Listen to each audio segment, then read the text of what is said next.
လောကကြီးအဆုံးသို့ရောက်ရှိခြင်းဆိုဘုရားမြတ်စွာရဲ့စာပေမှာအလုံးသိကြတဲ့အတိုင်းလောကဆိုတာ၃မျိုးရှိတယ်။ဩဃတလောကလို့ဆိုတဲ့တတ္တဝါတွေရဲ့မွေးဖွားတည်ရှိပြီးနေထိုင်ရာဖြစ်တဲ့စัจ java လာတွေနဲ့ဖွဲ့စည်းထားတဲ့ရပ်ဝန်းဒေသကြီးကတစ်ခုရှိတယ်ပေါ့။နောက်တစ်ခုကတတ္တလောကတခါတရံကြတော့အဲ့ဒီဩဃတလောကထဲမှာမိတင်းပြီးတော့နေထိုင်ကြတဲ့တတ္တဝါတွေကိုရည်ညွှန်းပြီးတော့လောကလို့သုံးတာရှိတယ်။အဲ့ဒီလောကကိုတော့တတ္တလောကလို့ခေါ်တယ်။တခါတရံကြတော့ဩဃတလောကကြီးဆိုတာလေဆိုင်ရာအကြောင်းတရားတွေကြောင့်ဖြစ်ပေါ်လာပြီးဆိုင်ရာအကြောင်းတရားတွေပေါ်မှာမိတည်နေရတာဖြစ်လို့သင်္ခါရပဲ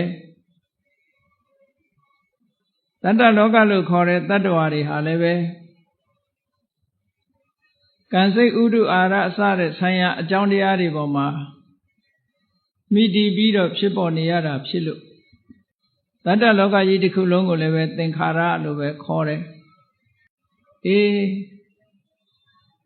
အကြောင်းတရားတွေနဲ့မိတည်ပြီးတော့နေရတဲ့လောကအလုံးကိုခြုံငုံပြီးတော့သင်္ခါရလောကဩဃတလောကတတ္တလောကသင်္ခါရလောကလို့အဲ့လို၃မျိုးရှိတယ်လောကဆိုတဲ့စကားလုံးကိုဩဃတလောကကိုရည်ညွှန်းတဲ့အခါကျတော့ the world လို့ဘာသာပြန်ကြတယ်ကဘာဆိုပြီးတော့ခေါ်ဩဃတလောကဆိုတာအမတ္တမကျယ်ဝန်းတယ်စัจ java လာတွေနဲ့ဖွဲ့စည်းထားတဲ့လောကကြီးစัจ java လာတွေကိုလည်းဗုဒ္ဓဘာသာဗုဒ္ဓကျမ်းစာတွေအလိုမှာအနန္တဆိုတာစัจ java လာတွေရဲ့အကျယ်ဝန်းပမာဏလည်းအဆုံးပိုင်းခြားမရှိဘူးအမတ္တမကျယ်ပြန့်တဲ့ရဝန်းကြီးတစ်ခုပဲမြတ်စွာဘုရားကသုလနိကလောကဓာတုသုံးဆိုတာလောကဓာတုဆိုတဲ့စကားလုံးကိုသုံးပြီးတော့စัจ java လာတွေရဲ့အကြောင်းကိုဟောထားတာစัจ java လာအကြောင်းကိုလေ့လာတာ cosmology လို့ခေါ်တဲ့တော့လောကကြီးအကြောင်းကို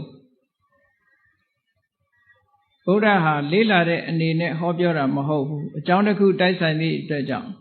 လောကကြီးအကြောင်းကိုဟောထားတာရှိတယ်မြတ်စွာဘုရားဟောတဲ့အချိန်တုန်းကလောကဓာတုဆိုတဲ့စကားလုံးကိုအသုံးပြုပြီးတော့ဟောတာစက္ကဝါလစัจ java လာဆိုတဲ့အသုံးကအတော်လေးနောက်ကျမှပါဠိစာပေထဲမှာဝင်လာတယ်လို့မှတ်ရမယ်အလုံးစัจ java လာဆိုတဲ့စကားလုံးကိုကြားဘူးနေတယ်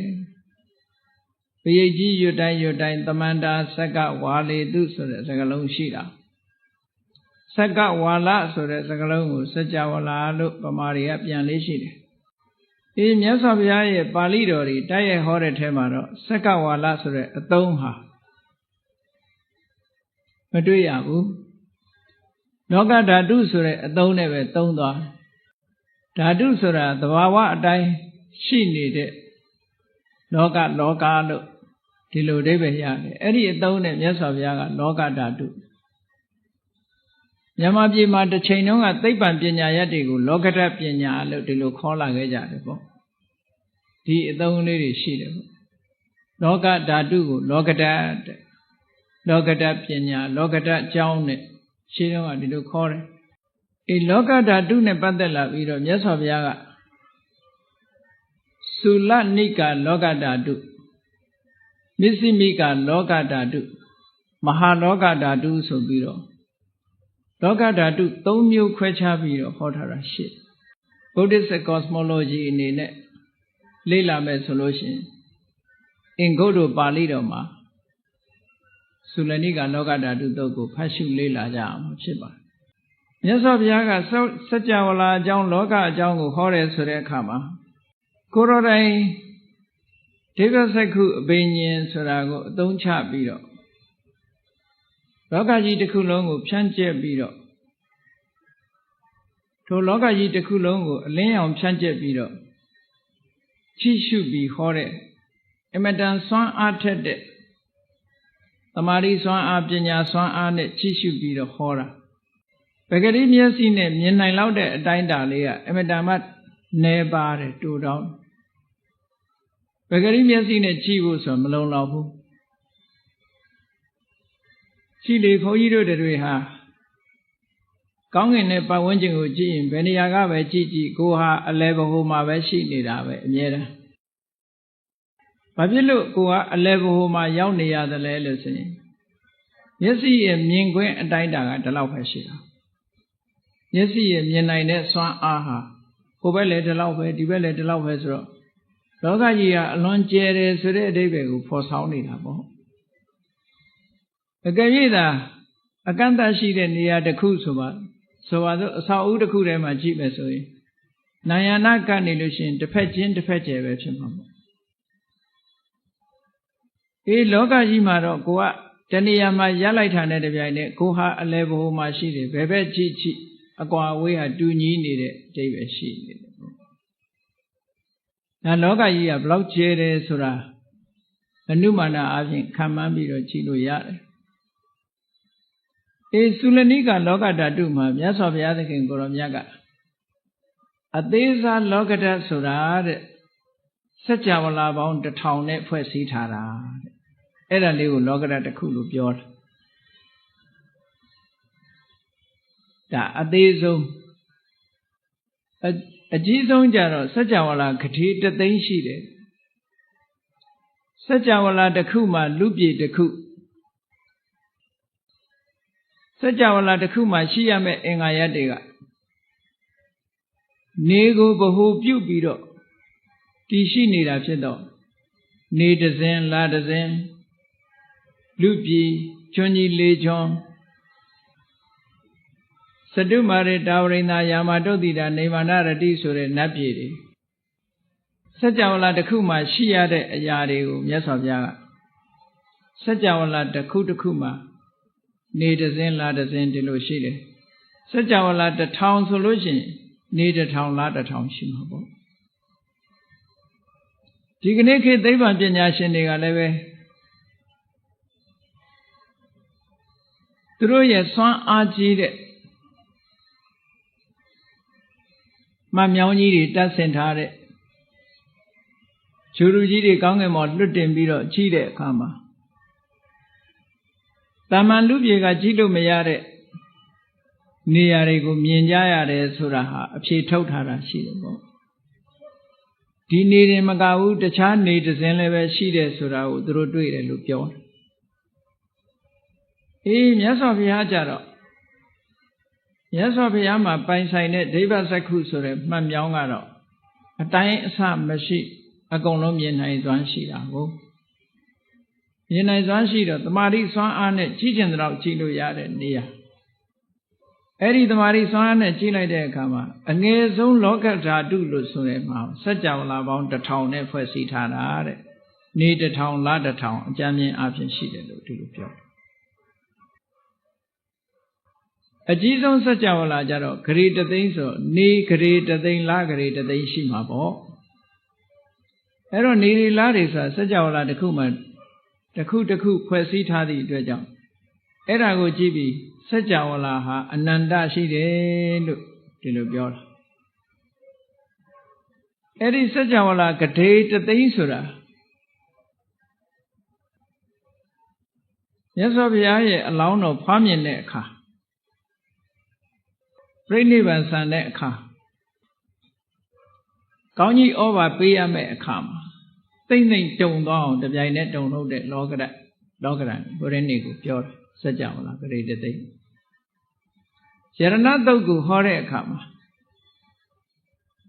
ကောတိတတသဟတေတုစက္ကဝါလိတုဒေဝတာယတနံပဋိကဏန္တိယေသဝေတာလိယပုရိဆိုစัจ java လာဂရေ3သိန်းမှာရှိတဲ့နတ်တွေဇမားတွေကဘုရားမြတ်စွာရဲ့တရားဓမ္မကိုနာယူကြတယ်ဘုရားမြတ်စွာကိုကြီးညိုကြသည့်အတွက်ကြောင့်မြတ်စွာဘုရားကိုလေးစားချစ်ခင်ကြတော့မြတ်စွာဘုရားရဲ့တရားဓမ္မဆိုလို့ရှိရင်ဦးစားပေးကြတယ်အာယုံစိုက်ကြတယ်ဒါကြောင့်မို့ဘုရားဟောတဲ့ သုတ်တန်တွေကိုရွတ်ဖတ်တဲ့ဇယ်လို့ရှိရင်ထိုသုတ်တန်တွေရဲ့အစွမ်းတကူဟာစัจ java လာဂရေတသိန်းထီပြန့်နှံ့တယ်လို့ဒီလိုပြောတာနော်မြတ်စွာဘုရားစီတရားဟောတဲ့အခါမှာဓမ္မစကြာတို့လို့တရားဟောတဲ့အခါလာရောက်လာတာစัจ java လာတိုက်1000ကနတ်မြတ်မှာအပေါင်းရောက်ရှိပြီးတရားနာတယ်လို့ဆိုစัจ java လာ1000ကနေလာပြီးနာကြတယ်အဲ့တော့လောကဓာတ်ဆိုတာအမတ္တမကျေဝန်းတယ်မြတ်စွာဘုရားနဲ့ပတ်သက်ပြီးတော့အတိုင်းတာ3ရက်တနည်းအားဖြင့်ပြောရင်ခိတ္တဆိုတာဖီးပေါ့နယ်ပယ်ကြီး3ခုဇာတိခိတ္တအာနာခိတ္တဝိတယခိတ္တလို့ခိတ္တ3မျိုးရှိတယ်မြတ်စွာဘုရားမွေးဖွားတဲ့အခါမှာဖွားတော်မူတဲ့အခါမှာမြင်ကလျင်တုံဟိပေးခြင်းဖြင့်ကောင်းကြီးဩဘာပေးတဲ့စัจ java လာနယ်ပယ်ကြီးတစ်ခုဇာတိခိတ္တလို့ခေါ်တယ်အာနာခိတ္တဆိုတာမြတ်စွာဘုရားရဲ့တရားဓမ္မတွေပြန့်နှံ့ပြီးတော့တည်ရှိတဲ့စัจ java လာဂရေတသိန်းအဲ့ဒါဟာအာနာခိတ္တဝိတယခိတ္တဆိုတာမြတ်စွာဘုရားကအာယုံပြုတ်ပြီးတော့ကြည့်လို့ရတာဒါကြတော့အတိုင်းအတာမရှိဘူးတဲ့အဲ့တော့တသိန်းမကရှိတယ်ဆိုတဲ့အဓိပ္ပာယ်ကိုပြောတာနော်အနန္တစัจ java လာဆုံးသမရှိဘူးဒါပြောဒီလောကကြီးဆိုတာအဆုံးမရှိဘူးတဲ့ဩကာသလောကကြီးဟာဒီလောကကြီးရဲ့အဆုံးကိုဘယ်တကူရှင်မှရှောက်လန်းသွားခြင်းဖြင့်အဆုံးကိုတွေးရှိနိုင်မှာမဟုတ်ဘူးသွားလို့ရှိရင်လည်းရောက်မှာမဟုတ်ဘူးအဆုံးကိုလည်းတွေးမှာလည်းမဟုတ်သို့သော်မြတ်စွာဘုရားကဒီသုတ်တံမှာလောကရဲ့အဆုံးသို့ရောက်ရှိခြင်းလို့ဟောထားတာရှိတယ်လောကံတကူလောကရဲ့အဆုံးကိုရောက်တယ်အဲ့လိုရောက်ရှိတဲ့လောကကဘာလောကလဲဆိုတာတော့သိဖို့လိုတယ်ပေါ့သို့သော်လောကလူတွေကလောကရဲ့အဆုံးကိုသွားဖို့ကြိုးစားကြတယ်အမတန်မှစွမ်းအားကြီးတဲ့တကူရှိတဲ့ပုဂ္ဂိုလ်တွေဟာစัจ java လာကြီးဘလောက်ကျယ်သလဲဆိုတာစူးစမ်းခဲ့ကြတာနော်သိပ္ပံဆရာတွေကမှန်မြောင်းကလေးနဲ့ဒုံမြန်ကလေးလွတ်တင်ပြီးတော့ချိုရုတွေလွတ်တင်ပြီးတော့ဒီကနေ့ခေတ်မှာစัจ java လာအကြောင်းအာဂါသအကြောင်းလေ့လာနေကြတယ်ရှင်းတုန်းကသမထကျင့်စဉ်တစ်ခုကိုအောင်မြင်ပေါက်ရောက်ပြီးကဘာအနှံ့ခြေဆန့်နိုင်တဲ့စွမ်းအားတွေကောင်းကင်ကနေပြီးတော့ပြန်တန်းလိုရာစခန်းကိုပြန်တန်းနိုင်တဲ့စွမ်းအားတွေရှိတဲ့တကူရှင်တွေကလည်းပဲစัจ java လာအဆုံးကဘာရဲ့အဆုံးဆိုတာကိုသူတို့လည်းပဲသိချင်ကြတာပဲစူးစမ်းခဲ့ကြတယ်အဲ့ဒီစူးစမ်းခဲ့တယ်ဆိုတာအင်္ဂုတ္တရနိကေမှာရောဟိတတသုတ်ဆိုတာရှိတယ်ပေါ့အားလုံးသိခြင်းအဲ့ဒီသုတ်ကိုဖတ်ကြည့်လို့ရတယ်ရောဟိတတသုတ်ဆိုတာရှိတယ်အဲ့ဒီရောဟိတတသုတ်ဆိုတာအင်္ဂုတ္တရနိကေမှာလည်းပါတယ်တန်ယုတ္တနိကေမှာလည်းပါတယ်စိတ်ဝင်စားဖွယ်ရကောင်းတာတော့အဲ့ဒီရောဟိတတသုတ်သူ့ဆက်ကြောင်းကဘလို့ပေါ်လာတော့ဆိုမြတ်စွာဘုရားကသာဝတိပြည်ဇေရဝံကျောင်းမှာသတင်းသုံးနေတဲ့အချိန်နတ်တွေကမြတ်စွာဘုရားစီလာလို့ရှင်သကောင်ကြော်မှလာလေးရှိတယ်။ဘာဖြစ်လို့တော့ဆိုလူတွေအလုံးအိတ်တဲ့အချိန်သကောင်ကြော်သွားပြီဆိုလို့ရှင်လူတွေကအလုံးအိတ်မောကျသွားဟိုးအထက်နတ်တွေကလူတွေရဲ့အနံ့ကိုမခံနိုင်ဘူးတဲ့သူတို့အနံ့တွေက different ပေါ့မတူတဲ့အနံ့တွေရှိနေတယ်ဒါကြောင့်မို့သူတို့နှာခေါင်းနဲ့မရင်ဘူးဟုတ်တော့ဟုတ်เสียရှိတယ်ဘုန်းကြီးတို့တွေတိရစ္ဆာန်ယုံသွားကြည့်လိုက်လို့ရှိရင်တိရစ္ဆာန်တွေရဲ့အနံ့ တိရစ္ဆာန်ယုံနဲ့ကတိရစ္ဆာန်တွေရဲ့အနတ်မခံနိုင်တော့ဘူးဟုတ်ကဲ့လားတိရစ္ဆာန်တွေရဲ့အနတ်လူကမခံနိုင်သို့တော့တိရစ္ဆာန်တွေကတော့အဲ့ဒီအနတ်ကိုမှွေးနေကြမှာပဲသူတို့အချင်းချင်းကြတော့လူတွေကမခံနိုင်ဘူးလေအဲ့တော့လူရဲ့အနတ်ကိုနတ်တွေကမခံနိုင်ဘူးဆိုတာဒါသဘာဝတော့ကြာကိုယ်နဲ့မတူတဲ့အနတ်လူအနတ်တောင်မှပဲတဦးနဲ့တူမတူဘူးဒီမြန်မာပြည်ရဲ့အနောက်ဘက်အိန္ဒိယသွားလိုက်လို့ရှိရင်အိန္ဒိယလူမျိုးတွေရဲ့အနတ်ကတစ်မျိုး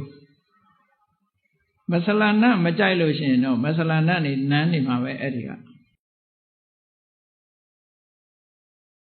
ထူးခြားတဲ့အနတ်တွေဟိုရှိဘက်သွားလို့ရှိရင်အညီအဟောက်တွေအစားများလို့ငါးစိမ်းအညီအနတ်တွေဂျပန်နိုင်ငံတို့ဘာလို့ကြတော့ရှိနေမှာအဲ့လိုထူးခြားတဲ့တုံးနဲ့တူမတူညီတဲ့အနတ်တွေကိုယ်နဲ့အတွေ့အကြုံကိုယ်နှာခေါင်းနဲ့မရင်တဲ့အနတ်တွေကလောကကြီးမှာရှိအဲ့တော့နတ်တွေကနေ့လယ်ချိန်ဆိုရင်လူတွေကလှုပ်ရှားသွားလာနေတော့လူတွေကိုတိုက်ခတ်ပြီးတော့လွင့်ပြန်တက်လာတဲ့အနတ်တွေကပိုဆိုးတယ်လူအနတ်ပဂတိအနတ်ကမှုေးဖို့တော့မရှိဘူးပေါ့မှုေးတာကရေမှုေးဆွတ်ထားလို့ပေါင်တာကြောင့်မို့လို့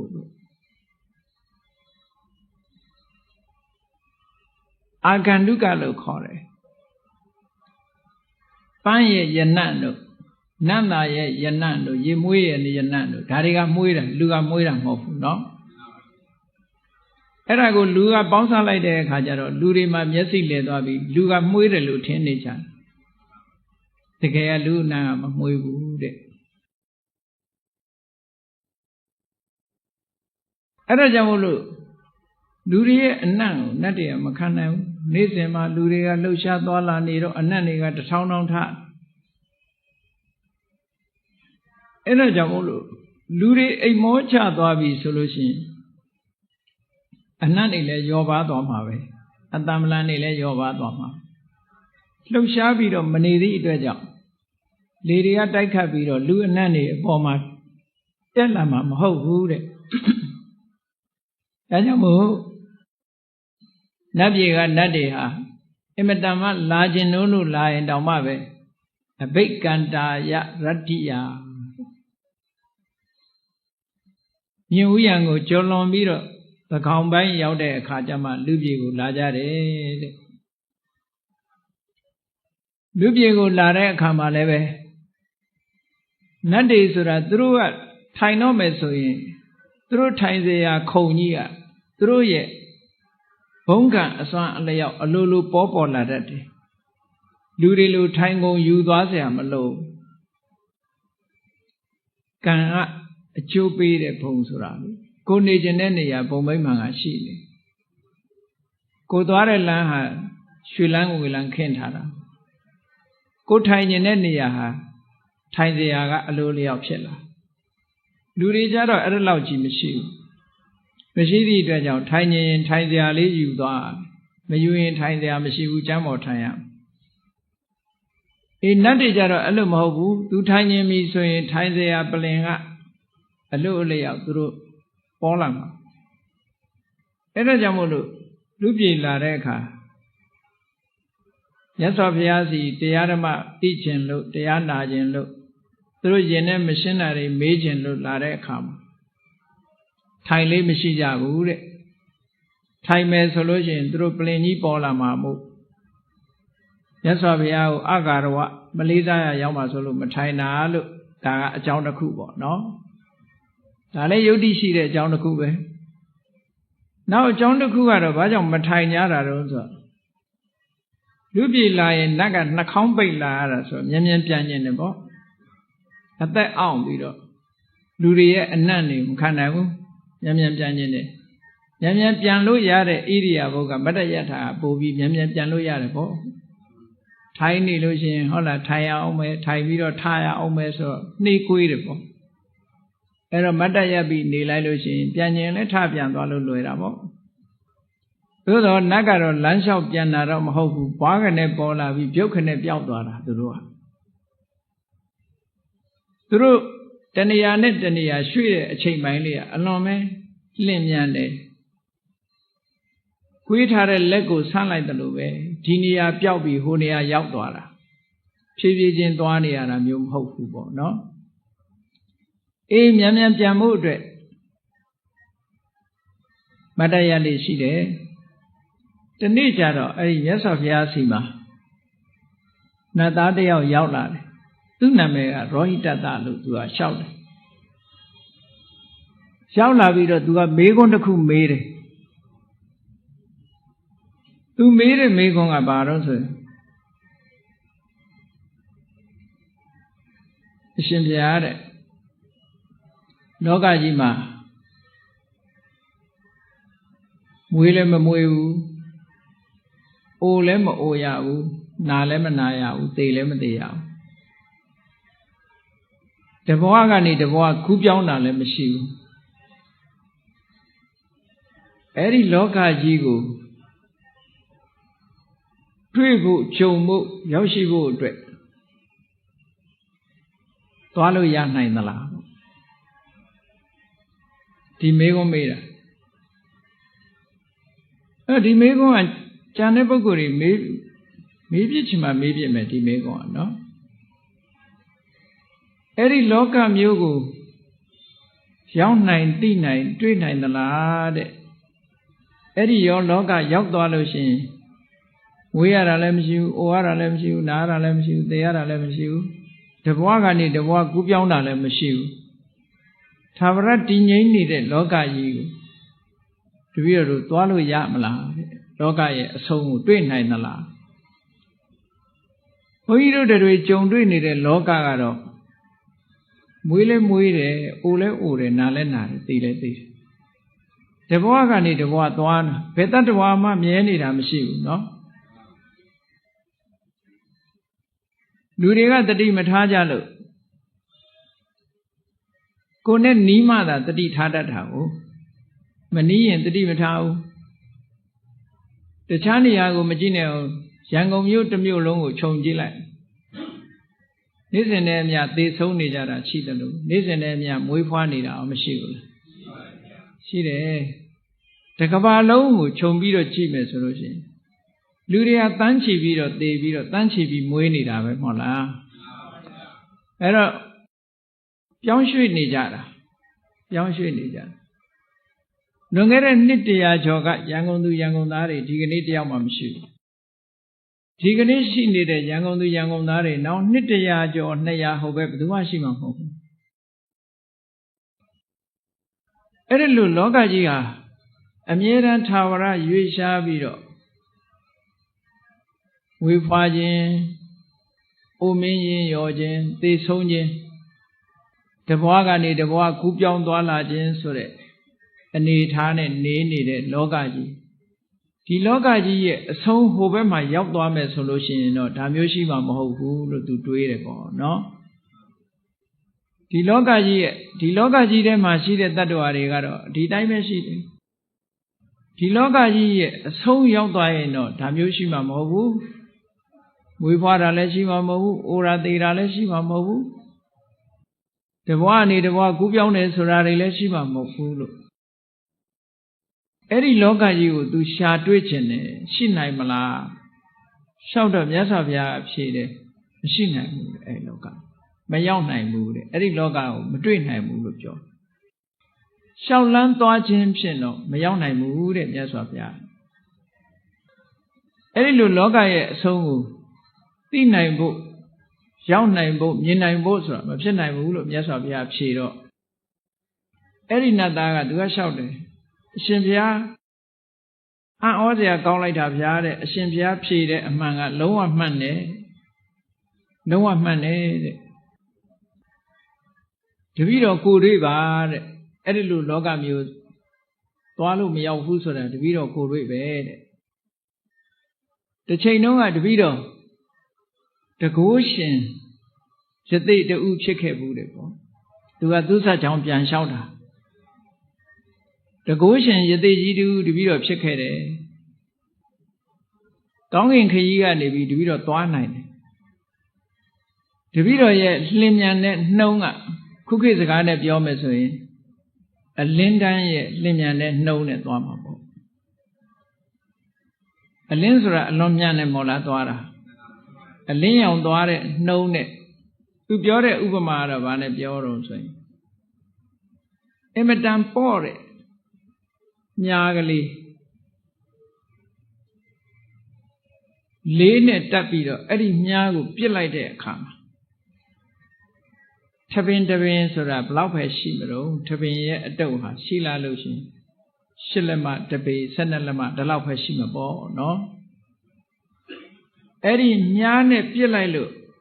မြားကထပင်လုံးနားကနေကပ်ပြီးတော့ဖြတ်သွားတဲ့အချိန်လေးဟာတစ်စက္ကန့်ပဲဘိုင်းလောက်ပဲရှိမှာပဲပေါ့ဟုတ်ကဲ့လားဆိုလိုတာကသူဥပမာပေးထားတာတော့သူ့ရဲ့လျင်မြန်တဲ့နှုံသားဟာအမတန်ပေါ့တဲ့မြားလေးကိုအရှိန်အဟုန်နဲ့ပြစ်လိုက်တဲ့အခါမှာအဲ့ဒီမြားလေးဟာရှစ်လက်မအတိုင်းတာလေးတစ်ခုဖြတ်ကျော်တဲ့အချိန်ပိုင်းလေးလို့ဆိုအလွန်တိုတဲ့အချိန်ပိုင်းလေးကိုပြောတာပဲအလွန်တိုတဲ့အချိန်ပိုင်းလေးထပင်ကိုဖြတ်တဲ့အချိန်လေးဟာအမှန်တူတူလေးပဲဖြစ်မှာပေါ့အဲ့ဒါလောက်ထိအောင်သူကလျင်မြန်တယ်တဲ့စัจ java လာတစ်ခုကိုအဲ့ဒီလိုနှုံးတဲ့သူဟာစัจ java လာတွေဆုံးအောင်သွားကြည့်တယ်ပေါ့ပြီးတော့သူကခန္ဓာကိုယ်နဲ့ရှောက်လန်းပြီးတော့သွားတာဖြစ်တော့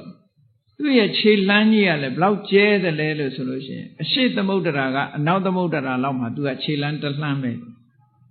မြန်တဲ့နှုံးကလည်းအလွန်မြန်တယ်ခြေလမ်းကလည်းအမတန်ကျဲတယ်အဲ့ဒီနှုံးနဲ့သူစัจ java လာရဲ့အဆုံးလောကကြီးရဲ့အဆုံးကိုသိကျင်တာနဲ့သူတက်တန်းတရားရှိတဲ့အချိန်ပိုင်းမှာအစာအာဟာရစားတဲ့အချိန်လေးခိတ္တနားတယ်နောက်ဖေးသွားတဲ့အချိန်လေးခိတ္တနားတယ်မောပန်းလို့ခိတ္တခဏအိပ်ဆက်တဲ့အချိန်ပိုင်းလေးမေးတဲ့အချိန်ပိုင်းလေးခိတ္တနားပြီးတစ်ချိန်လုံးသူခရီးသွားနေခဲ့တယ်ပေါ့အဲ့ဒီနှုံးနဲ့သွားတာသူသွားတာလောကကြီးရဲ့အဆုံးကိုရောက်ချင်လို့သူအဲ့ဒီနှုံးနဲ့သွားခဲ့တာတဲ့အနှစ်တရာကြာလို့သေသွားရောသူလောကကြီးအဆုံးကိုမတွေ့ခဲ့ရဘူးသူပြောတာဩဃာတလောကကြီးကိုသူဖြတ်သွားနေတာဟုတ်ကဲ့လားမြတ်စွာဘုရားကအနန္တစัจ java လာလောကကြီးကအဆုံးအစမရှိဘူးလို့ဟောထားတဲ့အတိုင်းပဲလောကကြီးအဆုံးကိုသူမတွေ့ပဲနဲ့သူဘဝတစ်ခုဏီကုန်းချုပ်သွားရတယ်ဆံရယတိဖြစ်သည့်အတွက်ကြောင့်သူဗြဟ္မပြည်မှာရောက်သွားမှာပေါ့သို့တော်စာထဲမှာဗြဟ္မာလို့မသုံးဘဲနဲ့ဒေဝဗုဒ္ဓလို့ပဲသုံးထားလို့နတ်သားလို့ပဲပြောရတယ်ပေါ့အဲ့ဒီရောဟိတတဆိုတဲ့နတ်သားသူအဲ့ဒါလို့ဘဝတစ်ခုမှာလောကရဲ့အဆုံးကိုတွေးဖို့ဆိုပြီးတော့ကြိုးစားပြီးရှာဖွေခဲ့တာမတွေ့ပဲနဲ့သူဘဝတစ်ခုဆုံးသက်သွားပါတယ်တဲ့ဒါကြောင့်မို့အရှင်ဘုရားပြောတဲ့စကားမှန်လိုက်တာလောကကြီးအဆုံးကိုဖြင့်သွားရောက်ခြင်းဖြင့်တော့ဘယ်တော့မှဆုံးမှာမဟုတ်ပါဘူးလောကကြီးအဆုံးကိုရှောက်လန်းရှာဖွေခြင်းဖြင့်တော့တွေ့မှာမဟုတ်ပါဘူးဆိုတာအမတန်မှမှန်ပါတယ်တဲ့မတွေ့ခဲ့ပါဘူးတဲ့လို့ပြောအဲ့ဒီမှာမြတ်စွာဘုရားကဘာဟောတော့ဆိုမှန်တဲ့သွားခြင်းဖြင့်မအိုမနာမသိတဘွားနေတဘွားကူးပြောင်းရခြင်းမရှိတဲ့လောကကိုဘယ်လိုနည်းနဲ့မှမရောက်နိုင်ဘူးမသိနိုင်ဘူးဆိုပြီးမြတ်စွာဘုရားကဘာထပ်ပြောလိုက်တုံးဆိုဒါလေးကအဲ့ဒီလောကကြီးရဲ့အဆုံးကိုမရောက်လို့ရှိရင်လည်းမင်းတို့ဒုက္ခဘယ်တော့မှအဆုံးမတတ်ဘူးတဲ့အဲ့ဒီစကားထူးခြားတဲ့စကားတစ်ခုလောကကြီးရဲ့အဆုံးကိုမရောက်ဘူးဆိုရင်လည်းမင်းတို့ဒုက္ခဘယ်တော့မှမငြိမ်းဘူးတဲ့ဒုက္ခရဲ့အဆုံးကိုဘယ်တော့မှတွေ့မှာမဟုတ်ဘူးလောကကြီးအဆုံးကိုရောက်မှသာလျှင်ဒုက္ခအားလုံးကလွတ်မြောက်မှာဖြစ်တယ်ဒီနေရာမှာမြတ်စွာဘုရားကအကျိုးမရှိတဲ့စัจ java လာဩဃာတလောကကြီးကိုရှာဝေစူးစမ်းနေခြင်းဖြင့်အချိန်ဖြုံးနေတဲ့နတ်သားအကျိုးမရှိတာဟုတ်အကျိုးရှိတဲ့နိလန်းနဲ့မြတ်စွာဘုရားတဲ့ပေးလိုက်တာသဘောအား Eri Nadaga, Piago, Shauniraga, Oka that loga. Kaba loga ye. Emedama Jeb Yolare, Tadwari, Pia Muya, Tishinia, Loga ye, Songu to Ashara. A loga ye, Songu Shasha, Mayona Mulu. Eri Oga that loga ye, Songu Shalo, Mayahu. Yes, of Yaga. Oga that loga, Mayinyomen, Tinkara loga, Yinyon Bido. Eri loga ye, Songu, Mayalushin, Le Mindoka, Somda Pude. Toka Surabaro, Yanli Muifajin, Ojin, Najin, Tejin Sure, Tisin Dokari, Mimberoma Sundama food. Hoido de Masona in it, Doka Sura, Baros, Sadibi Doka,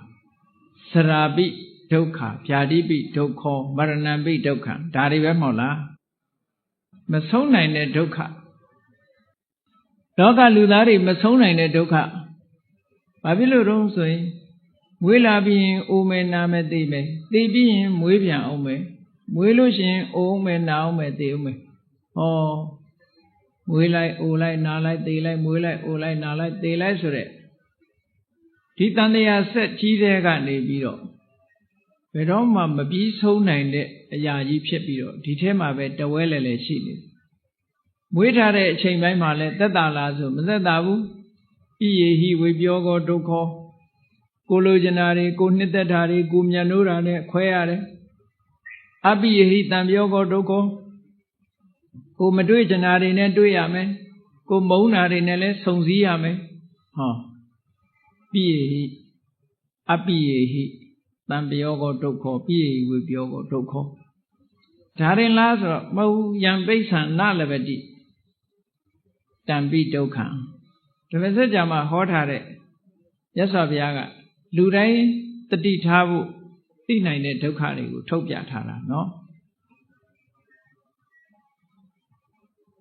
Lujina Mayare Doka.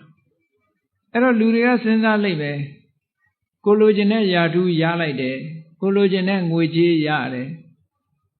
Go Wejene Pisili Welu Yare. Yambasan Nalavadi, Dambi Dokansram, Hokulu Ting out and lay.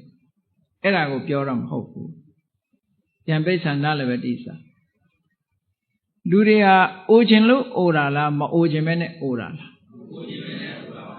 Era Mayana in a habe. Kalujin of Sashi Yava, let's all webo. Dilujin, let's how Yara Webasanshi, Yaula. Chanariga, Janaida. Mayana in a baronsi. Uragu, Obazi Nesu Yanai Mamala. Naragu Manabu Sura Yanai Mamala. Tejin the Boshi and need Hadakua, Tejin Kene and need. Tadaku, Yabo Sura, Kulojin, Yanai Mamma. Yanai Mood, Eradigo Yinona, Yambesan Nalavati, Tambidokan. Now Sojaro, Kanangava Yatara, Doka, to Messajama, Doka, Theo Fortara, Shibo. Eri Doka, Reha. Loga, Songu, Mayavu solution, below Mati Dokari, Sondama Mogu. Loga Jirema Nini, no, Didokari, Jonia Mavelu, Yasabia, Holly Deca.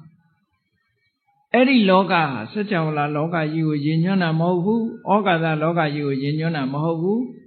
Tinkara Loga, Yasabia, Yinyolaita. Konarunga, Rohita Sure, Nadaga, Laviro Shaunida, Oga the Loga Yi Jaula Shaunida. Yasaviaga, she be of Piola Desaga, Tinkara Loga, Piola. Babilu, Yasaviaga, Miraga, Oga the Loga, Shiraga, Tinkara Loga, ne Pilea Roloso. Oga the Loga, ne better than Migo Abama, Jumshi. Locations are two location machine in Mavi. Hogan. Tanabata de Aga Bama Jumashi. Tanyaoga look for Bama Juma view. Yadojin Chimu de Bama Juma view. Rokari Sondago de Bama Juma view. Tajamu. အကျိုးမရှိတာကိုမြတ်စွာဘုရားဘယ်တော့မှမလုပ်ဘူးတန်ဖိုးရှိတဲ့အချိန်တစ်ခုမှာအကျိုးမရှိတာနဲ့အချိန်မဖြုံးဘူးတဲ့ဘုန်းကြီးတို့တွေကြတော့အကျိုးမရှိတာတွေနဲ့လည်းအချိန်ဖြုံးတတ်ကြတယ်ရှိလေတန်တရားအစမသိနိုင်ပါဘူးဆိုပြီးတော့သိကျင်လို့လိုက်ရှာနေတာမျိုးရှာတွေ့တော့ကောဘာလုပ်မှာတော့ဘာမှလုပ်လို့ရမှာလည်းမဟုတ်ဟုတ်ကဲ့လားရှာရောတွေ့ဦးမှာလားဆိုမတွေ့ဘူးခဏရောဟိတတတန်တရားလောကကြီးရဲ့အဆုံးကိုသူလိုက်ရှာတာလေအကယ်၍တရားဓမ္မအဲ့ဒီအချိန်မှာတရားဓမ္မတွေကျင့်လိုက်မယ်ဆိုလို့ရှိရင်ဒုက္ခဆုံးသတ်သွားအောင်မယ်လောကကြီးကိုအဆုံးကိုရှာရင်နဲ့သေးတာသွားတော့ရှာတွေ့တော့ပြီးသူလုပ်တဲ့ဟာအကျိုးတစ်ခုဘာမှမရှိဘူးအဲ့ဒါလို့အကျိုးမရှိတဲ့အလုပ်ကိုမြတ်စွာဘုရားမလုပ်ရအောင်သင်္ခါရလောကကိုရည်ညွှန်းပြီးမြတ်စွာဘုရားကဖြေလိုက်တာဖြေပြီးတော့နောက်ဆက်တွဲပြောတဲ့စကားကအမတန်မှအဓိပ္ပာယ်ရှိတယ်နသအပတ္တဝလောကန္တံဒုက္ခတန္တံဂရိလောကရဲ့အဆုံးကိုမတွေ့ဘူးမရောက်ဘူးဆိုလို့ရှိရင်ဒုက္ခရဲ့အဆုံးလည်းမရောက်နိုင်ဘူးဒုက္ခအဆုံးမသတ်နိုင်ဘူးလို့အဲ့လိုဟောပြီးတော့မြတ်စွာဘုရားကသူဆိုလိုတဲ့လောကထပ်ရှင်းပြငါပြောချင်တဲ့လောကတခြားမဟုတ်ဘူးအပိစာဟံရောဟိတတငါပြောချင်တဲ့ရောဟိတတငါပြောချင်တဲ့လောကဆိုတာဣမတ္တမေယေဝကလိဝရေတတေဉ္မိသမနကေဘုန်းကြီးတို့တွေရှိနေတဲ့လောကတစ်ခုပြောမလို့ကလိဝရဆိုတာဘုန်းကြီးတို့တွေတဏ္ဍာမှာရှိဗျာမမတ္တိကလိဝရေလူရဲ့အရာအမောင်းဟာတလံပဲရှိတယ်တလံဆိုတာတော့ကိုယ်အလံနဲ့ကိုယ်ပေါ့လူကူလေးကလည်းသူ့အလံလေးနဲ့သူတော့တလံပဲဟုတ်ကဲ့လားလူတော်ကြီးကလည်းသူ့အလံလေးနဲ့သူတော့တလံပဲတလံဆိုတာလက်နှစ်ဖက်ကိုဟိုဘက်ဆန်တန်းလက်မောင်းနှစ်ဖက်ကိုညာဘက်ဘယ်ဘက်ကိုဆန့်တန်းလိုက်တဲ့အခါမှာရရှိလာတဲ့အတိုင်းအတာတစ်ခုတလံလို့ခေါ်တာလူအရာမောင်းကလည်းဒီတိုင်းပဲထွက်လာအထုကိုပုံပန်းမကြလို့လက်ကြီးကတိုးနေရင်တော့မပြောတတ်ဘူးပေါ့ပုံမှန်လက်ဆိုလို့ရှိရင်ဆန့်တန်းလိုက်အဲ့ဒီဆန့်တန်းလိုက်တဲ့အတိုင်းအတာကိုကိုယ့်အရာကိုတိုင်းကြည့်လိုက်အញ្ញဖြစ်ရမယ်ဗျာမမတ္တ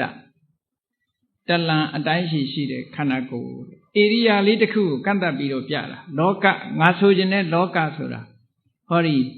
တလံအတိုင်းအတာရှိတဲ့လူခန္ဓာကိုယ်ကြီးဟုတ်ကဲ့လားအဲ့ဒီလူခန္ဓာကိုယ်ကြီးဟာသတ္တင်ဉာဏ်မိသမနကေမှတ်သိတဲ့သဘာဝတရားတွေရှိတယ်စိတ်တွေရှိတယ်ဆိုလိုတာကနံတရားတွေရှိတယ်အမှတ်တင်ညာတွေရှိတယ်အမှတ်တင်ညာတို့အသိစိတ်တွေရှိတဲ့ဟောဒီတဏ္ဍာလောက်ရှိတဲ့ခန္ဓာကိုယ်လေးမှာပဲငါကလောကရဲ့အကြောင်းကိုလည်းငါပြောမယ်တဲ့လောကဖြစ်ပေါ်ခြင်းရဲ့အကြောင်းတရားဟာလည်းဒီထဲမှာပဲရှိတယ်လောကရဲ့ချုပ်ငြိမ်းရာဆိုတာလည်းဒီထဲမှာပဲရှိတယ်လောကချုပ်ငြိမ်းဖို့အကျင့်ကောင်းဆိုတာလည်းဒီထဲမှာပဲရှိတယ်ဟောဒါအဲ့ဒီရောဟိတတနတ်သားကိုဗြဟ္မာကိုမြတ်စွာဘုရားကသင်္ခါရလောကနဲ့ပတ်သက်ပြီးခေါ်လိုက်တဲ့တရားတစ်ခုပဲဒါလောကရဲ့အဆုံးသို့ရောက်ရှိခြင်းဆိုတာဒီလောကကိုပြောတာမြတ်စွာဘုရားသတ်မှတ်ဖော်ပြတဲ့လောကသည်တလံအတွင်းမှာပဲရှိတယ်လူခန္ဓာကိုယ်ထဲမှာပဲရှိတယ်ဆိုလိုတာကလောကဆိုတာဒီထဲမှာရှိတယ်လောကဖြစ်ကြောင်းတရားဆိုတာလည်းဒီထဲမှာရှိတယ်တခြားသွားမရှာနဲ့လောကនិရောဓလောကချုပ်ငြိမ်းရာနိဗ္ဗာန်ဆိုတာလည်းဒီမှာပဲရှိတယ်လောကនិရောဓဂာမိနိပฏิပဒါလောကရဲ့ချုပ်ငြိမ်းရာအကျင့်ကောင်းဆိုတာလည်းဒီထဲမှာပဲရှိတယ်တခြားသွားမရှာနဲ့ဒီသုတ်တန်လေးကိုးကားပြီးတော့ဘုန်းကြီးတို့1989ခုနှစ်ကသီရိလင်္ကာမှာနေတယ်သီရိလင်္ကာမှာနေတော့ကိုလံဘိုမြားနာမြို့နာကမြို့နယ်လေးတစ်ခု နုခေဂောရလို့ခေါ်တယ်ရန်ကုန်လိုပဲပေါ့ကိုလံဘိုမြို့ကြီးကအကြီးကြီးမြို့နယ်ပေါင်းများစွာဖွဲ့စည်းထားတာကိုလံဘိုဆိုတာမြို့နယ်ပေါင်းများစွာဖွဲ့စည်းထားတာတခုစီလိုက်ကြည့်လိုက်ရင်ကိုလံဘိုပဲဆိုတာမရှိတော့ဘူးမြို့နယ်လေးတွေပဲရှိတယ်ရန်ကုန်ဆိုတာရောရှိရလားဟိုနားသွားလိုက်လေဒါကကမာရွတ်မြို့နယ်ဟိုကတာမွေမြို့နယ်ဗဟန်းမြို့နယ်ဒါပဲရှိတာပဲမဟုတ်လားအဲ့ဒီတာမွေတို့ဗဟန်းတို့ကမာရွတ်တို့ဒါတွေအကုန်လုံးပေါင်းလိုက်တဲ့အခါမှာရန်ကုန်တို့ခေါ်တာမဟုတ်လားအဲ့ဒီအတိုင်းပဲကိုလံဘိုဆိုတာမြို့နယ်တွေအများကြီးပေါင်းပြီးတော့ဖွဲ့စည်းထားတာအဲ့ဒီမြို့နယ်တွေတဲကတစ်ခုနုခေဂောရလို့ခေါ်တယ်အဲ့ဒီနုခေဂောရမြို့မှာမဟာစီဆရာတော်တို့ရဲ့တပည့်မ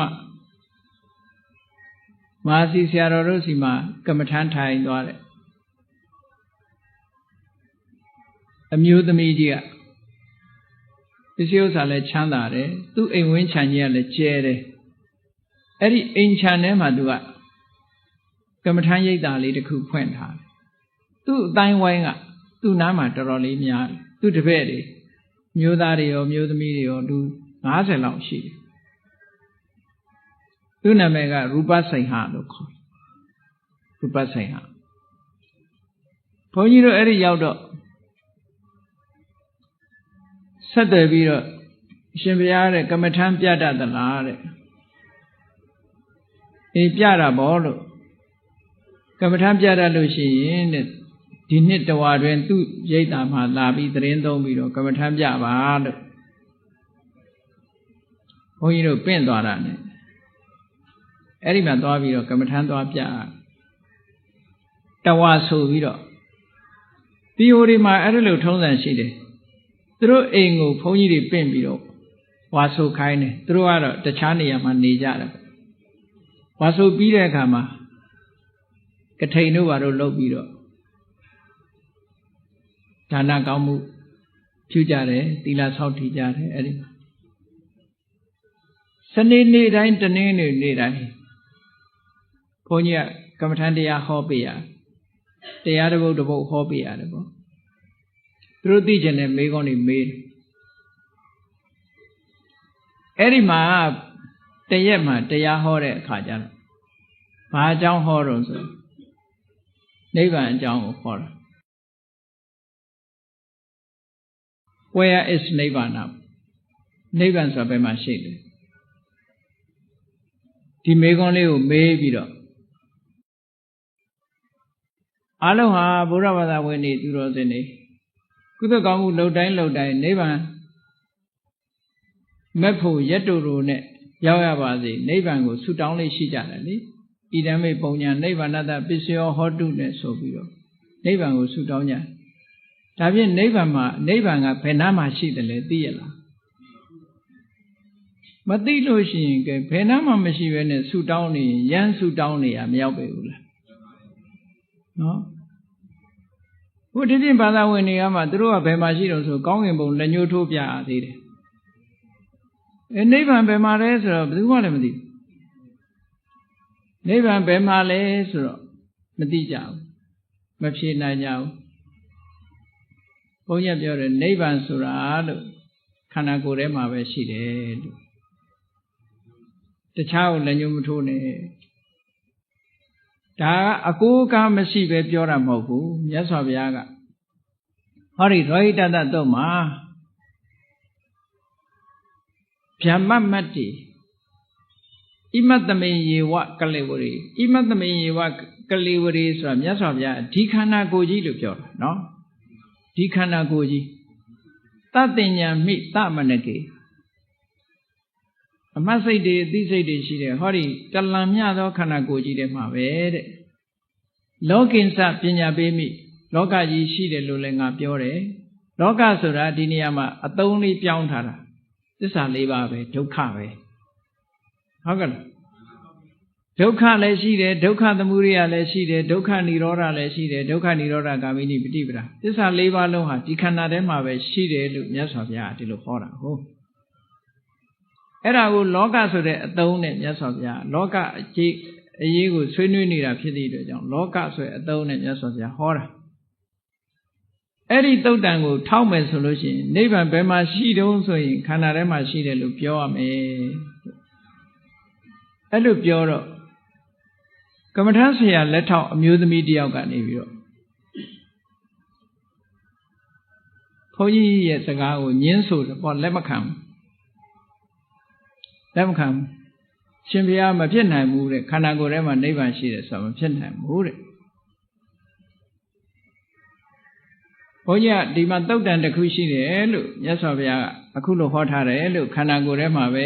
လောကသမုဒယလောကနိရောဓဂามိနိရှိတယ်လို့ဟောဒီခန္ဓာကိုယ်မှာပဲရှိတယ်လို့မြတ်စွာဘုရားဟောထားတာလို့မြတ်စွာဘုရားဟောတဲ့စကားအရဆိုရင်နိဗ္ဗာန်ခန္ဓာကိုယ်ထဲမှာရှိတယ်လို့ပဲပြောရမှာပဲလို့သူကဘာနဲ့ထောက်ပြောတော့ဆိုတော့အဘိဓမ္မာမှာတဲ့နိဗ္ဗာန်ကိုဗဟိတလို့ဟောပါတယ်တဲ့ဗဟိတဆိုတာအပြင်မှာရှိတယ်လို့သူကပြောချင်တာပေါ့လေအစ္ဆတဗဟိတအစ္ဆတဓမ္မဗဟိတဓမ္မနဲ့လာတဲ့အခါနိဗ္ဗာန်ဟာဗဟိတတရားဖြစ်တယ်ဒါကြောင့်မို့လို့ခန္ဓာကိုယ်ထဲမှာမရှိနိုင်ဘူးကဲမြတ်စွာဘုရားကသုတ္တံမှာရှိတယ်အစ္ဆတဗဟိတဆိုတာကလို့အကြောင်းတစ်ခုခုနဲ့မြတ်စွာဘုရားကဟောတာဖြစ်တယ်အစ္ဆတဆိုတာခန္ဓာ၅ပါးကိုအစ္ဆတလို့ပြောထားလို့ရှိရင်ခန္ဓာ၅ပါးထဲမှာမပါဝင်တဲ့တရားသည်ဗဟိတအပြင်မှာရှိလို့ဗဟိတလို့ပြောတာမဟုတ်ဘူးခန္ဓာ၅ပါးထဲမှာရှိနေရင်အစ္ဆတခန္ဓာ၅ပါးထဲမှာဖွဲ့စည်းထားရင်အစ္ဆတဆိုပါစို့မင်္ဂလာဈေးကအဖွဲအသင်းတွေရှိတယ်မဟုတ်လားအဲ့ဒီအဖွဲအစည်းထဲမှာမင်းသားအဖြစ်ပါလို့ရှိရင်အစ္ဆတပေါ့သို့သောမင်္ဂလာဈေးထဲမှာအဖွဲထဲမှာပါဘူးဆိုရင်ဗဟိတပေါ့ဖွဲထဲမှာမပါဘူးလို့ပြောလို့မရဘူးလားအတွင်းလူအပြင်လူပြောတာပဲဟုတ်ကဲ့လားအဲ့ဒါလိုပဲနိဗ္ဗာန်ကိုဗဟိတလို့ဟောတာဟာလို့ခန္ဓာ၅ပါးထဲမှာမပါလို့မြတ်စွာဘုရားကဗဟိတလို့ဟောတာပါလို့ဟောဒီတုတ်တံမှာမြတ်စွာဘုရားခန္ဓာထဲမှာရှိတယ်လို့အတိအကျဟောထားတယ်လို့ရှိတယ်လို့ပြောထားတယ်ကဲပို့ပြီးတော့သေချာအောင်ကဲပရိသတ်သေချာနားထောင်လို့နိဗ္ဗာန်ဟာခန္ဓာကိုယ်ရဲ့ရှိမရှိကဲမြတ်စွာဘုရားသခင်ကိုရောမြတ်အလောင်းတော်ဘွားက6နှစ်ပတ်လုံးတရားရှာပြီးတော့နောက်ဆုံးတရားကျင့်လိုက်တဲ့အခါအမှန်တရားကိုတွေ့တယ်ဟုတ်ကဲ့လားဘုရားဂေယဒေသမဟာဗောဓိပင်အောက်မှာသစ္စာ၄ပါးတွေအကုန်လုံးသိလို့မိမိတဏ္ဍာမှာဖြစ်တဲ့ကိလေသာတွေငြိမ်းသွားတယ်ကိလေသာនិရောဓနိဗ္ဗာန်လို့ခေါ်တယ်ကိလေသာငြိမ်းသွားတယ်အဲ့ဒီကိလေသာငြိမ်းတာဟာညောင်ပင်အထဲထဲမှာငြိမ်းတာလားသို့မဟုတ်ကိုယ်ခန္ဓာကိုယ်ထဲမှာငြိမ်းတာလားကိလေသာငြိမ်းတာကကိလေသာကဘယ်မှာဖြစ်တာတုံးလို့မေးလို့ရှိရင်ခန္ဓာထဲမှာဖြစ်တာမဟုတ်လားအဲ့တော့ငြိမ်းတာကအပြင်ထွက်ပြီးငြိမ်းတာလားခန္ဓာထဲမှာပဲငြိမ်းတာလားအဲ့တော့ကိလေသာကိုအစ္ဆတလို့ပြောလို့ရှိရင်ကိလေသာငြိမ်းသွားတာကိုရောအစ္ဆတလို့ပြောလို့မရဘူးလားဟုတ်တယ်မဟုတ်လားမိမိတဏ္ဍာမှာရှိတဲ့ကိလေသာတွေမိမိတဏ္ဍာမှာပဲငြိမ်းသွားတယ်အဲ့ဒီငြိမ်းသွားတာကိုပဲကိလေသာနိဗ္ဗာန်လို့ခေါ်တယ်လို့နိဗ္ဗာန်2မျိုးတည်းမှာဒါကိုပဲနာမည်တစ်မျိုးနဲ့ဆိုရင်သဥပါရိသေသနိဗ္ဗာန်လို့ခေါ်တယ်လို့သဥပါရိသေသဥပါတိဆိုတာကတဏှာဒိဋ္ဌိတွေနဲ့ရှင်တွဲလာတဲ့ကံကအကျိုးပေးထားတဲ့ကံရဲ့အကျိုးဆက်တွေဟာ remain ဖြစ်နေတယ်ကျန်နေသေးတယ်ဆိုပါစို့မြတ်စွာဘုရားရဲ့တဏ္ဍာမှာကိလေသာတွေတော့ငြိမ်းသွားပြီသို့သောရုပ်ခန္ဓာကြီးနဲ့နာမ်ခန္ဓာတွေမကြံဘူးလားကြံနေတယ်အဲ့ဒါလို့ရုပ်ခန္ဓာနာမ်ခန္ဓာဒီကံကိလေသာတွေရဲ့အကျိုးဆက်မဟုတ်လားကံကိလေသာတွေကထုတ်လုပ်ထားတဲ့ရုပ်ခန္ဓာနဲ့နာမ်ခန္ဓာကကြံနေသေးတယ်အဲ့ဒါကိုမှီပြုပြီးတော့ဖြစ်တဲ့ကိလေသာတွေကတော့ငြိမ်းသွားတယ်အဲ့ဒီကိလေသာငြိမ်းတာဟာမြတ်စွာဘုရားရဲ့အပြင်မှာငြိမ်းတာလားမြတ်စွာဘုရားခန္ဓာထဲမှာငြိမ်းတာလားလို့ခန္ဓာထဲမှာငြိမ်းတာအဲ့ဒီငြိမ်းတာကိုသဥပါရိသေသနိဗ္ဗာန်လို့ခေါ်တာပဲအဲ့တော့သဥပါရိသေသနိဗ္ဗာန်ဟာ တခြားမှာရှိတာလားမြတ်စွာဘုရားရဲ့ခန္ဓာထဲမှာရှိတာလားလို့ပိဋကတ်တွေကတော့သဘောကျတယ်ဟိုခုနကမြင်းတဲ့အမျိုးသမီးကသူကဘௌဒ္ဓရှိတယ်လက်ထောက်ဆရာမှာသူကတော့နည်းနည်းတွေ့ဝေသွားတယ်ပေါ့သူကဗဟိတလို့ဆိုတဲ့အတိကိုသူကဆွဲထားတာဟုတ်အဲ့လိုပြောလိုက်တော့ကိလေသာတွေငြိမ်းတာမြတ်စွာဘုရားခန္ဓာထဲမှာငြိမ်းတာဖြစ်သောကြောင့်ခန္ဓာကိုယ်နဲ့ဆက်ဆက်ပြီးတော့ပဲပြောရတယ်ဒါကိလေသာនិရောဓနိဗ္ဗာန်လို့ခေါ်တယ်အဲ့ဒီနိဗ္ဗာန်ကိုမြတ်စွာဘုရားမျက်မှောက်ပြုတာပဲနောက်သက်တော်80ပြည့်တဲ့အခါကျလို့ရှိရင်လို့ကုသိဏယုံအင်းချင်းစုံအကြားမှာမြတ်စွာဘုရားမြောက်မျက်နှာအုတ်ခေါင်းလှဲ့ပြီးတော့အုတ်ခေါင်းထားပြီးတော့ခုနကကြမ်းနေသေးတဲ့ကံကိလေသာတို့ရဲ့အကျိုးဆက်ဖြစ်တဲ့ဝိဘက်နာမခန္ဓာတွေအားလုံးချုပ်ငြိမ်းသွားတယ်။ကံကြောင့်ဖြစ်တဲ့တရားတွေရုပ်ခန္ဓာကြီးလည်းရပ်ဆိုင်သွားတယ်။နာမ်ခန္ဓာတွေလည်းအားလုံးရပ်ဆိုင်သွားတယ်။အကျိုးတွေအားလုံးအကျွင်းကြံမရှိရပ်ဆိုင်ပြီးတော့ပျက်စီးသွားတယ်။အဲ့ဒါကြတော့ခန္ဓာပရိနိဗ္ဗာန်လို့ခေါ်တယ်လို့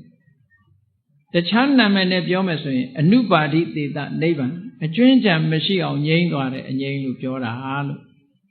အဲ့တော့သောဥပါတိသေတနိဗ္ဗာန်ကလည်းခန္ဓာကိုယ်နဲ့ပတ်သက်ပြီးပဲပြောလို့ရတယ်အနုပါတိသေတနိဗ္ဗာန်ကလည်းခန္ဓာနဲ့ပဲပတ်သက်ပြောလို့ရတယ်ဒါကိုရည်ညွှန်းပြီးတော့မြတ်စွာဘုရားကနိဗ္ဗာန်ဆိုတာခန္ဓာထဲမှာရှိတယ်လို့ခေါ်တာပါလို့သူ့ကိုအဲ့လိုရှင်းပြတော့နောက်ထပ်တော့မေးခွန်းမတက်လာတော့ဘူးပေါ့အဲ့ဒီတုန်းကပြောခဲ့တာကိုမှတ်မိသေးတယ်ဒီသုတ်တံမှာမြတ်စွာဘုရားကဟောထားသည့်အတွက်ကြောင့်ဗုဒ္ဓဘာသာဝင်တွေWhere is the နိဗ္ဗာန်နိဗ္ဗာန်ဘယ်မှာရှိသလဲလို့ဆိုလို့ရှိရင်နိဗ္ဗာန်ဆိုတာခန္ဓာနဲ့ပတ်သက်ပြီးမှပြောလို့ရတယ်ဒါကြောင့်မို့ကိုယ်ခန္ဓာထဲမှာကိလေသာငြိမ်းတာဟာကိလေသာနိဗ္ဗာန်ပဲသာဥပါတိသေတာနိဗ္ဗာန်ပဲ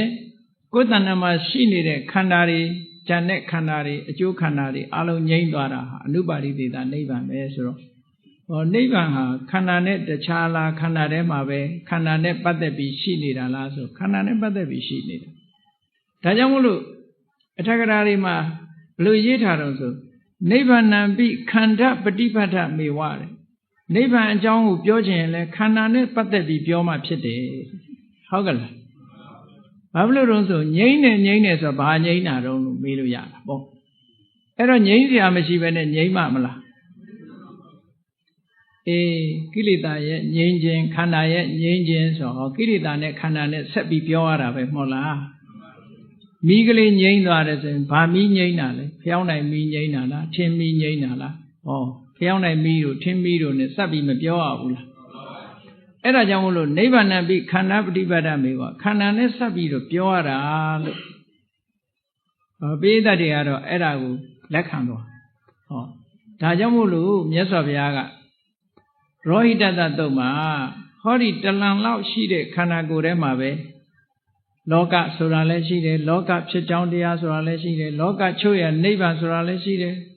လောကချုပ်ရအကျင့်ဖြစ်တဲ့မဂ္ဂင်၈ပါးအကျင့်တရားဆိုတာလည်းရှိတယ်လို့မြတ်စွာဘုရားကဒီလိုဟောတာပါလို့ကဲကောင်းပြီဘုန်းကြီးတို့တွေ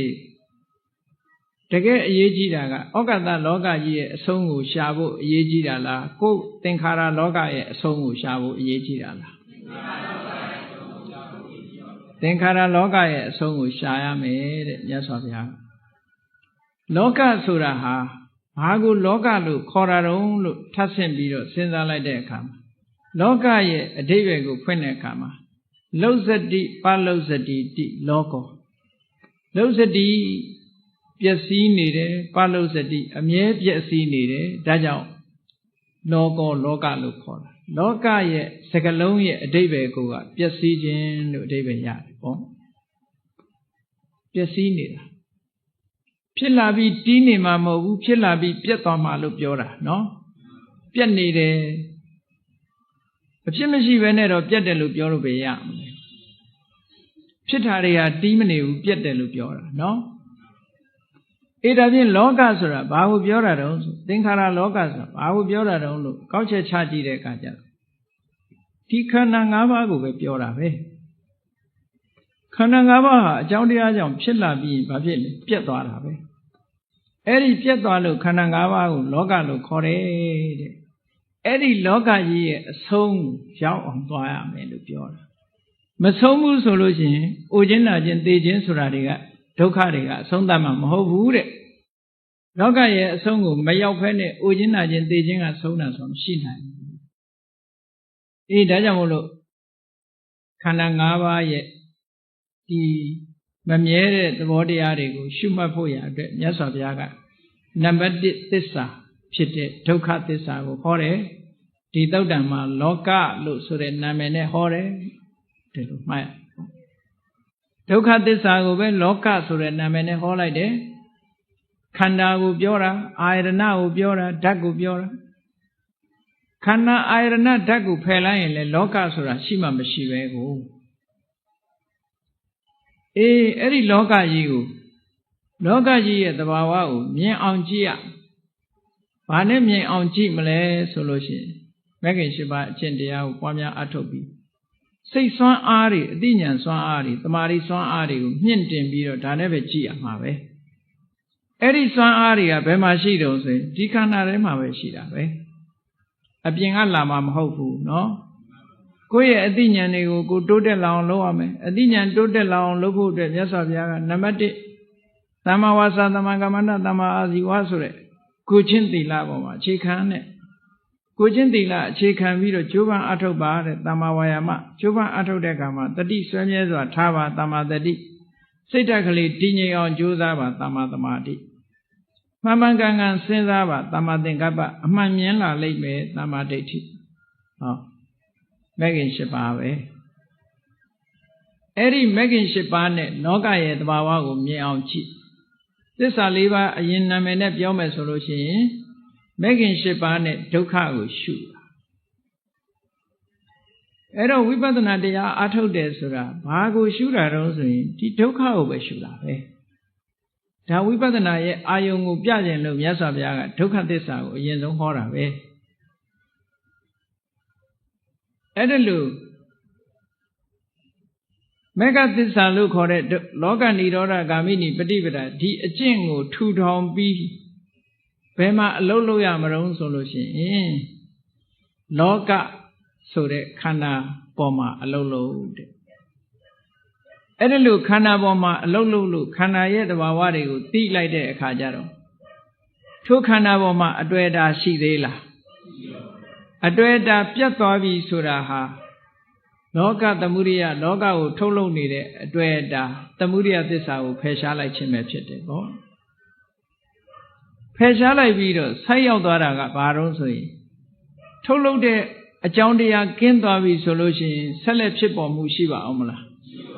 Mashido in Chonye Dorabo, Era Loga Nidora Lukorave Ero Loga ye Songu, Yauchen Lushi. Adweda Sure, the Muriago Pesha Mapsipari. The Muriago Pesha and Lucy Namadi Tissa, Chite, Loka, Tomo, Doka Tissago, Ma on Ye on Giame, Doka the Wogo, Mamma Miemi, Solushi, to Doka Tolo needed, Adweda Sura Godanama, Givia Dolime. Kimpia Tua Jimshin, Doka Matolo Dog, Doka Matolo di Dajang, Goyalaita Baros, Doka Niroda, Loga Niroda. And this are Livas or we but not Lungans in you, Jimjora way. Shindari Bodra, Dali never thought of him, Chitwara way. John a Jew. Erima Doka Sura, Leshi Chiponi de Canary. The Muria Sura, Eri Leshi Piponi, Canary, a Joundiabe. Eri Nakulo Yain Dwara. Dokan at the Muria, Nakuzalo Mapshidora, Dokan Niroda, Lukora. Nevan Sura, Ubina, Upworti, Nirodod. Ubina, Doka Tissa, the Muria Tissa, Dokan and the Muria, Namurui, Upworti. Apshi Yasain Dwajeha. Nevan and Neva me. A Jownle Yasain Dware, a Jule Yasain Dware. Babilu, a Jua, a Jawa Yasainaro, a Jongu Petalide, a Jew Petal, a Jongu Petalide, a Jule Yasain Dware. Chili to Messager Malay, Shishin Live, Yasabia Hotara. ပယ်တဲ့အခါမှာအကြောင်းကိုပဲပယ်ရတာဒုက္ခကိုပယ်ရတာမဟုတ်ဘူးမြတ်စွာဘုရားကသုံးလိုက်တဲ့စကားလုံးကိုကြည့်ဓမ္မစကြာမှာနိဗ္ဗာန်ကိုဘယ်လိုသုံးလို့ဒုက္ခនិရောဓလို့သုံးထားတယ်နော်ဒုက္ခရဲ့ချုပ်ငြိမ်းရလို့သုံးတယ်အဲ့ဒီဒုက္ခនិရောဓဆိုတာဘာလဲလို့ပြောတဲ့အခါကျတော့ယောတတယေဝတဏှာယအတိတဝိရာဂនិရောဓစာကောပฏิနိဒေကောမုတ်တိအနာလယောဆိုပြီးတဏှာအကြောင်းသွားပြောတယ်ဘာဖြစ်လို့တုံးဆိုလို့ရှိရင်တဏှာဆိုတဲ့အကြောင်းတရားမရပ်ဖဲနဲ့ဒုက္ခမချုပ်ဘူးလေဒါကြောင့်မို့လို့အကြောင်းကိုပယ်ရမယ်ဆိုတာနာမည်ကတော့အကျိုးနာမည်နဲ့ပြောထားတာဒုက္ခនិရောဓဆိုတာဒုက္ခရဲ့ချုပ်ငြိမ်းရာဒုက္ခချုပ်တာဘာချုပ်မှချုပ်တုံးဆိုရင်တဏှာချုပ်မှချုပ်တယ်တဲ့ဟုတ်ကဲ့ဒါကြောင့်မို့ဓမ္မစကြာမှာသေသေးချာချာဒီလိုဟောထားတာအကြောင်းကိုဖြတ်နိုင်မှအကျိုးဟာရပ်ဆိုင်သွားမှာဖြစ်တယ်အဲ့ဒါကိုပဲထက္ကရာတွေတီဃာတွေမှာဥပိ္ပဏံအပ္ပဝတ္တိနိဗ္ဗာန်ဒုက္ခနဲ့သမုဒယအကြောင်းနဲ့အကျိုးဒီနှစ်ခုရပ်ဆိုင်သွားခြင်းဒီပင်နိဗ္ဗာန်လို့ဒီလိုပြောတာတဲ့ဒါဖြင့်ဒုက္ခနဲ့သမုဒယဒီနှစ်ခုကဘယ်မှာရှိတုံးဆိုကိုယ်ခန္ဓာမှာပဲရှိတာပဲကိုယ်ခန္ဓာမှာရှိတဲ့အရာနှစ်ခုရပ်ဆိုင်သွားခြင်းကိုနိဗ္ဗာန်လို့ခေါ်ရင်နိဗ္ဗာန်ဘယ်မှာရှိတုံးပြောရင်ခန္ဓာမှာပဲရှိတယ်လို့ပြောရတယ်သို့သောခန္ဓာကနိဗ္ဗာန်လားလို့ဆိုရင်မဟုတ်ဘူးခန္ဓာကတော့နိဗ္ဗာန်မဟုတ်ဘူးเนาะအဲ့ဒါတွေကိုရပ်ဆိုင်သွားဖို့မှန်ကန်တဲ့အကျင့်ဟာဘယ်မှာလဲဆိုရင်လေခန္ဓာထဲမှာပဲရှိတယ်အင်မတန်မှအစစ်မြင့်တဲ့မဂ္ဂင်၈ပါးအကျင့်တရားကိုကျင့်ကြံကြိုးကုပ်အထုတ်ခြင်းဖြင့်သာလျှင်သမုဒယကိုဖယ်ရှားပြီးတော့ဒုက္ခရဲ့အကြောင်းကိုအဆုံးသတ်ချုပ်ငြိမ်းစေလို့ရှိရင်နိဗ္ဗာန်ဆိုတာတွေ့ကြမှာဖြစ်တယ်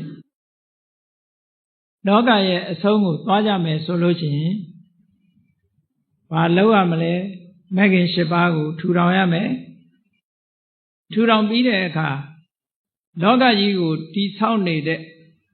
တဏှာကိုဖယ်ရှားပြရမယ်အဲ့ဒါလို့ဖယ်ရှားလိုက်ရင်တဏှာကုံသွားတာနဲ့တပြိုင်နက်လောကကြီးရဲ့အဆုံးကိုရောက်ပြီလို့သာမှတ်ပေတော့ဟုတ်ကဲ့လားလောကကြီးရဲ့အဆုံးသို့ရောက်ရှိခြင်းဆိုတာလောကအဆုံးသို့ရောက်ရှိခြင်းဆိုတာတဏှာကုံသွားလို့ခန္ဓာဆိုတဲ့လောကကြီးရဲ့သင်္ခါရလောကကြီးရဲ့အဆုံးကိုရောက်သွားတာအဲ့ဒီအဆုံးရောက်သွားမှအိုခြင်းနာခြင်းစတဲ့ဆင်းရဲဒုက္ခတွေအကုန်ငြိမ်းသွားမှဖြစ်တယ်မြတ်စွာဘုရားကရောဟိတတဆိုတဲ့နတ်သားကိုဒီဒေသနာတော်ကိုဟောကြားတော်မူခဲ့တာဖြစ်ပါတယ်ဒါကြောင့်မို့တရားချစ်ခင်သူတော်စင်ပရိသတ်တို့ဟာလောကကြီးကိုအဆုံးလောကကြီးရဲ့အဆုံးကိုရှာကြရမှာဖြစ်ပါတယ်လောကကြီးအဆုံးကိုတော့ပဂတိအနေထားနဲ့သွားရောက်လို့တော့တွေးမှာမဟုတ်ဘူးဘာနဲ့သွားရမလို့ဆိုရင်မဂ္ဂင်၈ပါးဆိုတာနဲ့ပဲသွားရမယ်လောကကြီးရဲ့အဆုံးဟာဘယ်မှာရှိတယ်လဲဆိုရင်ကိုယ်ခန္ဓာကိုယ်ထဲမှာပဲရှိတယ်တလန်လောက်အတိုင်းတာရှိတဲ့ခန္ဓာကိုယ်ထဲမှာပဲလောကရဲ့အဆုံးကိုအဲ့ဒီလောကကြီးရဲ့အဆုံးကိုမမြင်သေးသမျှဘုန်းကြီးတို့တွေဒုက္ခကိုဆုံးသတ်နိုင်မှာမဟုတ်ဘူးလို့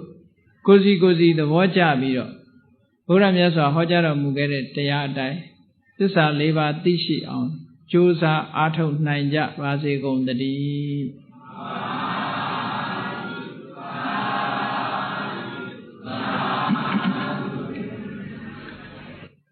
ကဲမေတ္တာပို့ရအောင်တတ္တဝါများစွာ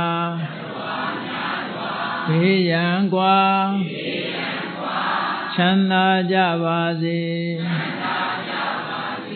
တတ္တဝါများစွာဘေးရန်ကွာချမ်းသာကြပါစေမေတ္တာရေချမ်းသွန်ကားဖြံငြိမ်းချမ်းကြပါစေမေတ္တာရေချမ်းသွန်ကားဖြံငြိမ်းချမ်းကြပါစေသက်ရှိကျမ်းမာစိတ်ချမ်းသာလူရဆန္ဒပြေပါစေသက်ရှိကျမ်းမာစိတ်ချမ်းသာလူရဆန္ဒပြေပါစေဖုံလန္တာဒုက္ခပင်ကစားမေတ္တာပုံနေတုသင်္ကမာ မနောတရာတိတဗေတံပဝါယံတုသုခန္တကာမေတ္တာပုံနေတုသင်္ကမစုပေါင်းပို့အပ်မေတ္တာတဟုရောင်ပြူပါဝင်းငွေလမင်းနှင့်ရောင်ခြင်းရှယ်ယုံပေါင်းဆောင်ရခြင်းကြောင့်သဗ္ဗေတံကျွင့်မဲ့ဥတ္တုံလုံးစုံများစွာတတ္တဝါတို့ဤမနောတရာတိမြင့်မြတ်ဖြူစင်အေးကြည်လင်းသည့်ရေစဉ်ပြည်တင်းစိတ်နှလုံးတည်ဟုသောရေအိုင်ကြီးအတွင်၌ဒုက္ခပင်ကသာအစဉ်ထာဝရအေးမြကြည်သာသာယာပွင့်လန်းချမ်းသာဒုက္ခတည်ဟုသောကုမုဒ္ဒရာကြာပန်တို့သည်ဟုံလန္တဝန္တာရှင်မြူဝမုံလူလျက်ကြည်နူးဝဲကြုံဖူးပွင့်ကြကုန်သည်ဖြစ်၍သုခန္တကလေအောက်လေးတဲ့ရောရှက်သင်ပြန်ပီတိတိဟုသောယနံတို့သည်ဘဝယန္တုကောင်းစွာမဲ့သွေချိုင်းလိုက်၍နေကြပါစေကုန်တည်း